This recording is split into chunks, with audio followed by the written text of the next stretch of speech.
channel. Thank you so much to everybody who's listening right now in the podcast.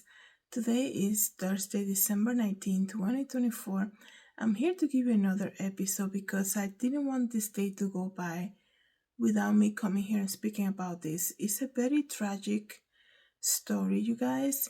It's a story that is very close to me in the sense that I experienced, you know, dealing with the nursing home when my mom was alive and going through nursing home with her, having her in a nursing home most of the pandemic time also.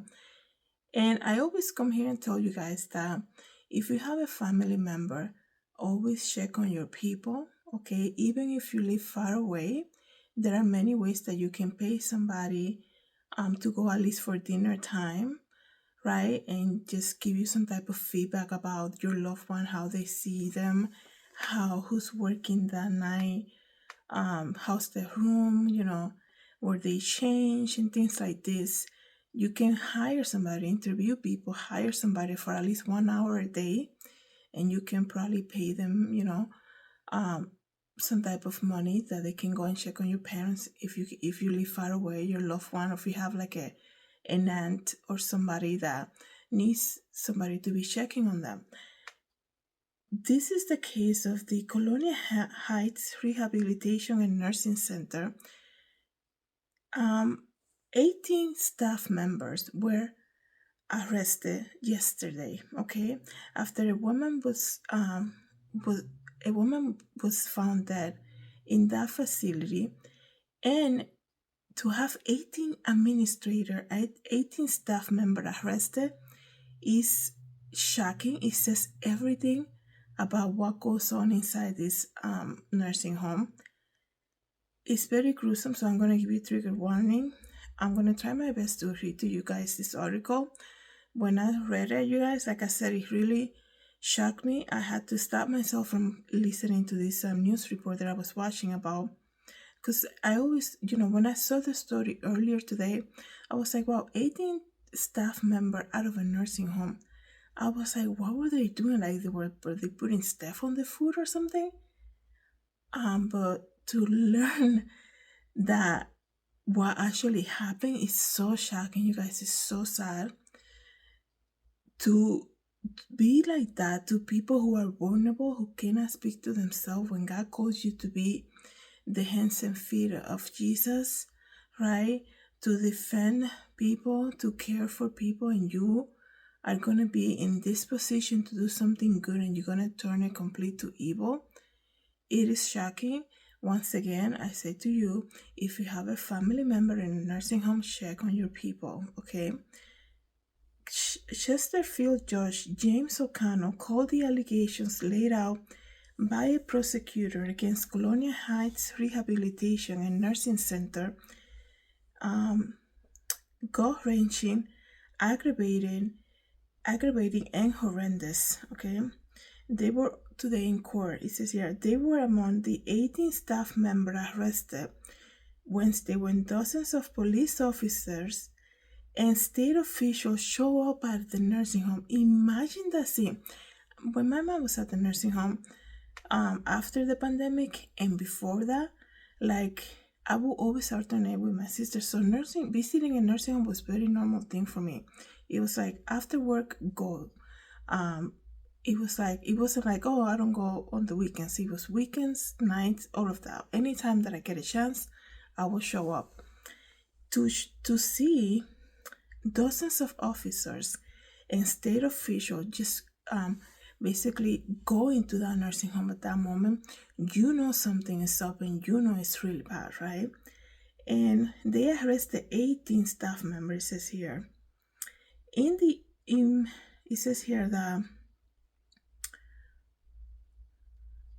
in making her argument against bond for both defendants, Colonia Heights prosecutor Noel told the judge the victim in this case was a 74-year-old woman with cerebral palsy and diabetes. She said the woman was supposed to be removed by a lift out of her bed. That is so sad, you guys.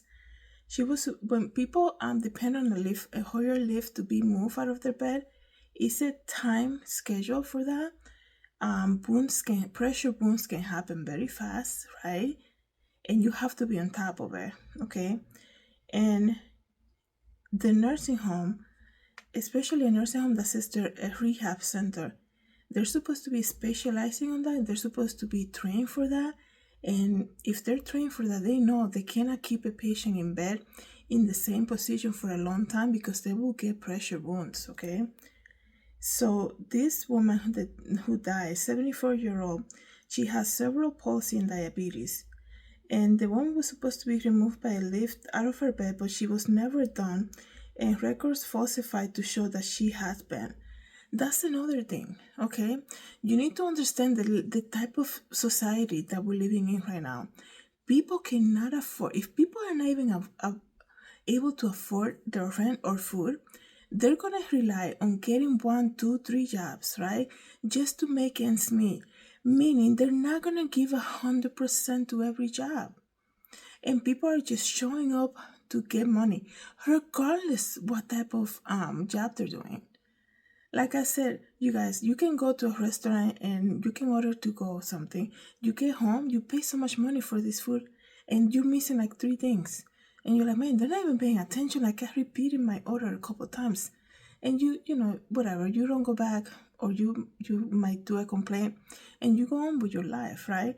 But a nursing home, when you're dealing with a human being, okay? You have to remember that these are people who depend on you to feed them, to change them, to be there for them, to change their position so that they don't get pressure wounds. How tragic it is. And that's what I'm saying. When you have people right now who are depending on 1, 2, or 3 jobs, they're not giving 100% to every job. And it is so sad because people at nursing homes, they suffer, right? They hire these people just because they need to have somebody there. They don't know how to speak to patients. They're rough with them, right? And that's the thing that I keep repeating myself. You have to check on your people. A lot of the people working in nursing homes, I know not everybody is a bad person. I encounter marvelous people, and people who do care, who do the job because they care for people. But you have to show up and show your face, okay? And stop saying, I'll be there at 10 a.m. this day, and like, show up unannounced. Like, why are you announcing every time that you're going? Like, for me, in my case, I will show up. Like, if I'm off from work today, I'll just show up in the morning. They used to see me every time for dinner. I will show up in the morning. I will show up on a Saturday. They're not used to see me on Saturday, let's just say, right? Stop announcing every step, right? Show up unannounced, check on your people. If you cannot be there, if you have a family member far away in another state, hire somebody, do interviews, hire like somebody that you can be like, can I put you in the paperwork so they can let you in to see my loved one for dinner time, and you have dinner with them and read a book or something, and give me some type of feedback about them. Always have to have somebody from the outside go in. It is crazy that this woman was left in her bed, was never returned. She relied on the help of other people. This is so sad, you guys. I cannot imagine the pain that the family is dealing with right now. And the thing about elder care is that people in our human proudness mindset, we think that nobody's gonna get old, and people say, oh no, I watch what I eat, I will never be in a nursing home. What? You get in a car, you get in an accident, you might be paralyzed for life. What are you talking about?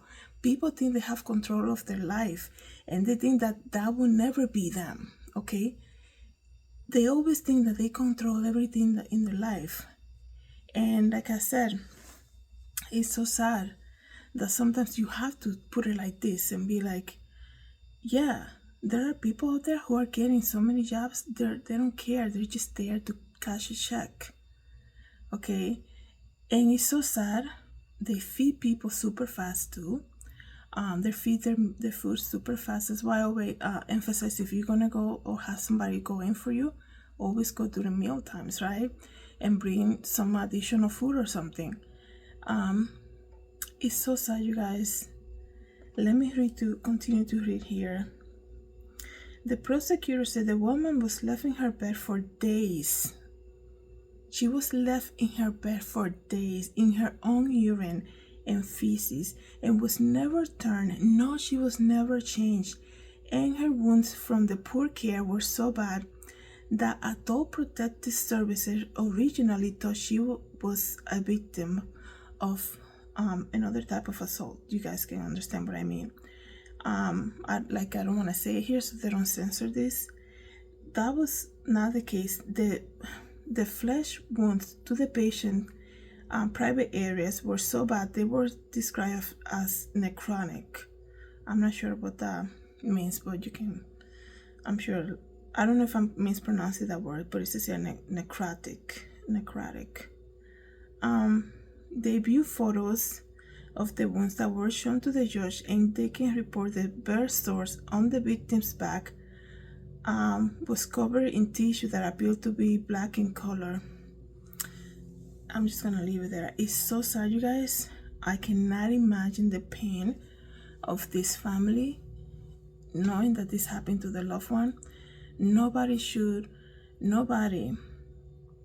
have experienced something like this. Okay, people, you have to understand, people want to tell you what you want to hear. Okay, when you call, because everybody, and like I said, you guys, let me just explain what I mean. You need to understand that people want to tell you what you want to hear. If you say no, but I called and they told me she's doing good, show up. Okay, you get on the phone, you go, hey, can you tell me how my parent is? Oh, they're doing great, they're fantastic, they're smiling today. And do you think that's your feedback? You need to be showing up, show your face, show there, go and see your family member. People, when they want to, this is here the administrator, when they were investigating this nursing home back in early November, she tried to hide evidence of abuse. That's why she was in jail today, okay? That's why they're gonna go on trial now. This is why she got arrested on the spot when the state got into that nursing home. Some people, they just want to tell you, want to hear, they want to cover themselves because they want to keep a paycheck. And they say, well, this patient doesn't talk for themselves. They don't say anything. Like, who's going to tell on them, right? I always said during the pandemic, we should be able to have cameras in the rooms of these nursing homes. It's not the first time something like this happened, okay? Like I said, I know because of work schedule and necessity, and sometimes people are by themselves, they cannot care for a parent, they have to put them in a nursing home. But if you are nearby, make the effort to go, or hire somebody to go 1 hour a day. You can even pay them like minimum wage, somebody that from a church, a family friend, or somebody who have 1 hour to spare to go 3 times a week and give you some type of feedback, right? You have to check on your people. That's the bottom line, okay? And because that's how especially if they cannot speak for themselves, especially if they don't even speak the language, right? You have to be on top of it and make sure you're on top of medication changes. You're on top of room changes too. Just be present, okay? I'm not sure the case of this woman who died here. All I'm saying is that, regardless, right? If you don't show up, if you able to show up or not, the staff needs to do a better job, obviously, right? It is inhumane that they were able to do this to somebody. And I'm glad that they got arrested, and I'm glad that the state was on it. I am glad that 18 staff members were taken down, like they were taken and arrested that day. I am glad that happened, because you can also, when they work in a team, they also cover themselves, right?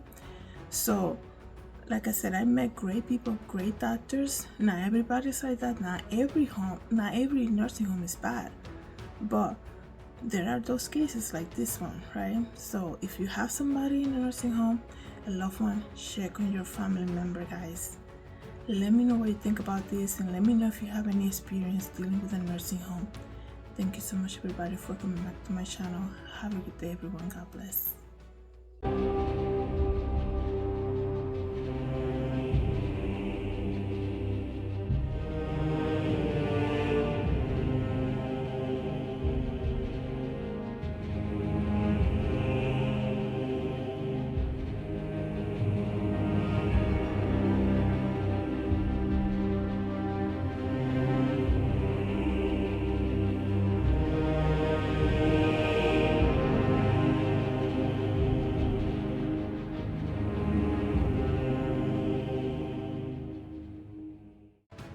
Hi everybody, this is Julissa. Thank you so much for coming to my YouTube channel.